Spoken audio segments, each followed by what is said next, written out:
You ever see her? She's talking to herself on the bus. You ever see him? He's punching the air, walking down the sidewalk. Why are these people in public?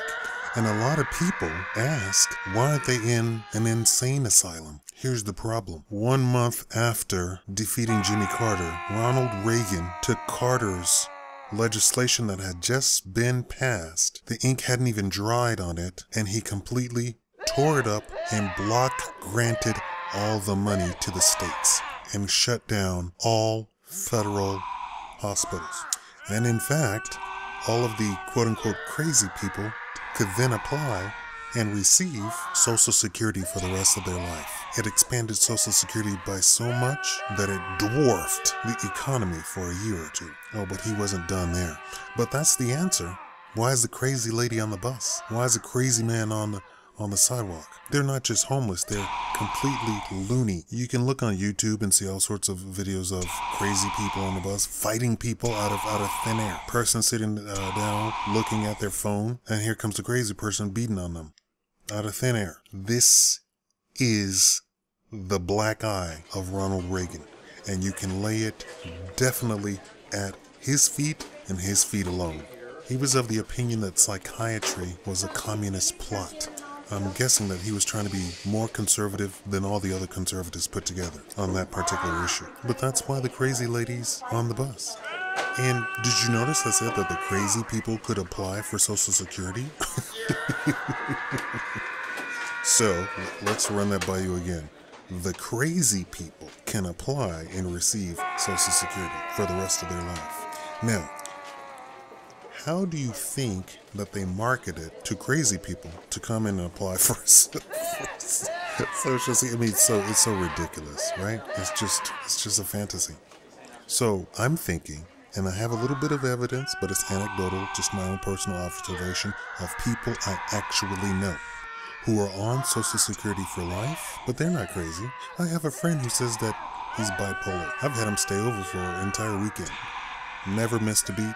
Nothing ever was out of place. Nothing ever. Swell guy, right? Salt of the earth. Help you with anything. Great friend. Literally, I can rarely say that with human beings. But this guy, great friend. Give you the shirt off his back, help you out, anything you want, hold a conversation, the whole 9 yards. Bipolar?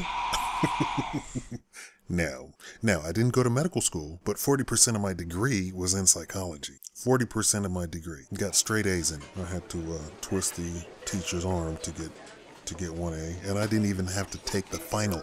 That's how much of an A I had. He said even if you got a 0 on the final, you still have an A. So you're excused from taking the final. So I have a little bit of psychology under my belt. Observing that guy on a personal level, if they took me into court, I'd say, no, that guy, he doesn't have bipolar, nothing. He doesn't have any mental issues whatsoever.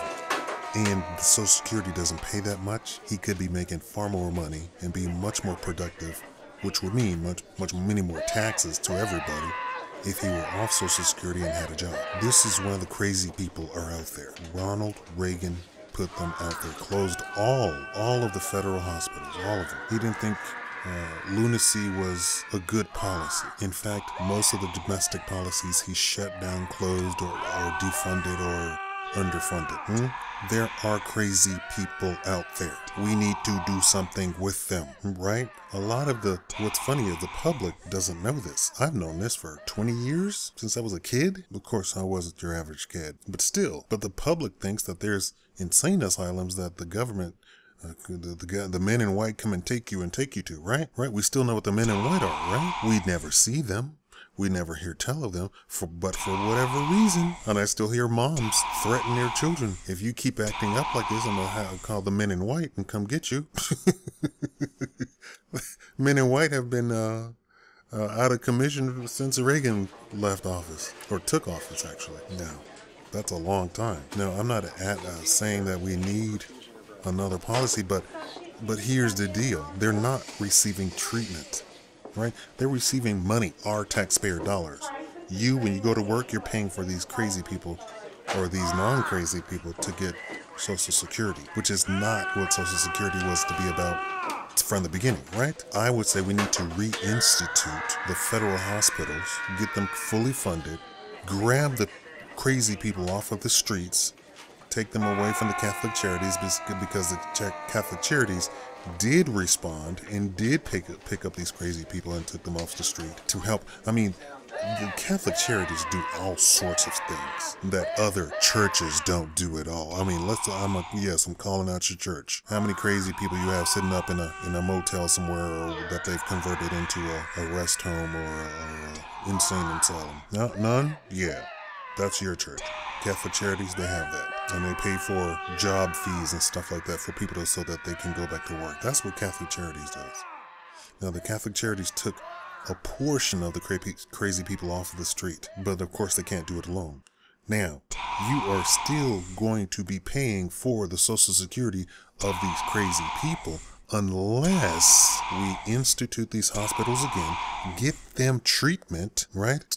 Nab them off the street, get them treated, get a psychiatrist in there, get a psychologist in there, get a medical doctor in there, make sure that all of their nutrition. A lot of insanity comes from an imbalance in chemicals in the brain, which can be cured by eating correctly and getting proper nutrition.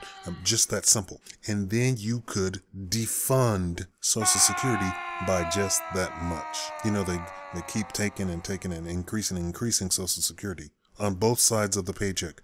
That's the paycheck that your employer has to pay for you and the paycheck that you receive. We do know that each employee has two paychecks. One he doesn't see, that the boss has to make out and pay all these taxes for, and the one that you actually get. We could create these hospitals, get these people treated, treat them, and then release them, and they will not be a burden on us again at all, right? For those that can be released. I know there's some that cannot be released, but you're not going to have assaults, attacks, murders happening on subways, buses, sidewalks. Something has to be done, and this is all politics. I believe in a libertarian, but I believe the libertarians believe in public things also. We can have streets, and yes, we can collect taxes to keep the streets up. That's fine, but the libertarian isn't going to come into your house and get in the middle of your marriage, right? And not everybody has a family to say, hey, Uncle Bill is a little bit cuckoo, can you take him away? We'll pay for it, right? Not everybody has that. So sometimes the estate has to step in and say, oh, I see this Bill guy's walking down the sidewalk, nobody's claiming him, and he's acting crazy, let's scoop him up and take him to the hospital. Anyway, that's my information and my one call to fund new hospitals and insane asylums. Thank you for watching the Shikama Live Show.